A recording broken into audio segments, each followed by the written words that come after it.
टिकटकसँग के दुश्मन छ थाहा छैन, तर चाहिने भिडियो चाहिँ भाइरल गर्दैन, नचाहिने भिडियो चाहिँ भाइरल गर्छ क्या। मायाकसम यस्तो रिस उठिसक्यो नि, यदि टिकटकको छोरी छ भनेदेखि मायाकसम म भगाएर मायाकसम लगेर दिनकै भाडा मजाइदिन्थ्यो होला क्या। हुन्छ नि, मैले इबोला भाइरसको बारे भिडियो बनाएर हालेको छु होइन, भ्युज नै दिँदैन क्या। अब चाहिने भिडियोमा चाहिँ यसरी भ्युज दिँदैन, जुन कुरा थाहा हुनुपर्ने पब्लिकलाई त्यो भिडियो बनाएर हाल्दा भ्युज दिँदैन, ह्यान्डक्यास गर्नु हुँदैन भनेर भिडियो बनायो, त्यो पनि टेक डाउन गरिदिन्छ। मायाकसम यो टिकटकले गर्न खोजेको चाहिँ के हो क्या, मसँग मात्रै यस्तो हुन्छ। मेरो योभन्दा अगाडि पनि 2टा भिडियो डिलिट गरिदिइसकेको छ। अनि आज इबोला भाइरसको बारे भिडियो बनाएर मैले लिटरली के अरे इन्फर्मेसन कलेक्ट गरेर भिडियो बनाएको छु होइन, त्यो पनि मायाकसम टेक डाउन गरिदिइरहेको छ क्या।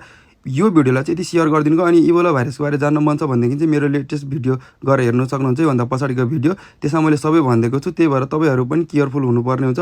अनि यो टिकटकको कस्तो मलाई रिस उठिसक्यो। टिकटक प्लिज अर्कोचोटिबाट मलाई यस्तै गरेछ भनेदेखि म भिडियो बनाउनेवाला छैन।